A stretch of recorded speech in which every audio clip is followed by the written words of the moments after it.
Ramanna Andhra king అంటే నిజంగా the best అన్న. ఉపేంద్ర గారి యాక్టింగ్ ఎవ్వరు చేయలేరు. ఆంధ్ర కింగ్ తాలూకా బ్లాక్ బస్టర్ కొట్టేశాడు రామన్న. అసలు ఇంతకు ముందు స్కంద గాని స్మార్ట్ శంకర్ 2 గాని ఫ్లాప్ అయింది, ఒప్పుకున్నా ఒక రామన్న ఫ్యాన్ గా. అసలు ఉపేంద్ర గారు ఫ్యాన్ అన్న ఒరిజినల్ గా నేను చెప్పాలంటే కన్నడ ఇండస్ట్రీ మామూలుగా లేదు సినిమా.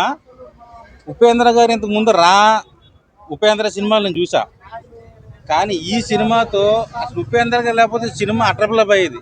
ఆ రేంజ్ లో చూపించాడు పెర్ఫార్మెన్స్ ఉపేంద్ర గారు కానీ రామ్ గారు కానీ. మంచి బ్లాక్ బస్టర్ పడింది. నేనింతే సినిమా కన్నా బాగుందా? నేనంతే సినిమా నేనంతే అదే అసలు ఏం లేదు. అసలు ఈ సినిమా ఒక హీరో ఒక అభిమాని కోసం వచ్చి చేయడం అనేది కొత్త కాన్సెప్ట్ వెళ్ళాడు డైరెక్టర్ మహేష్ అని.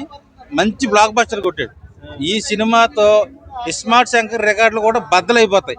మంచి బ్లాక్ బస్టర్ పడింది. హీరోయిన్ కూడా గ్లామర్ గా బాగా చూపించింది. ఖచ్చితంగా కుర్రలందరూ కళ్ళకు వచ్చింది నైట్.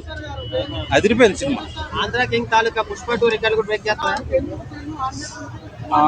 పుష్ప 2 రికార్డులు కూడా ఈ సినిమా బ్రేక్ చేయబోతుంది. మంచి బ్లాక్ బస్టర్ పడింది. మైత్రి మూవీస్ వాళ్ళకి ఆంధ్ర కింగ్ తో మరొక మంచి హిట్ అయింది. పుష్ప 2 కూడా కొట్టబోతుంది సినిమా.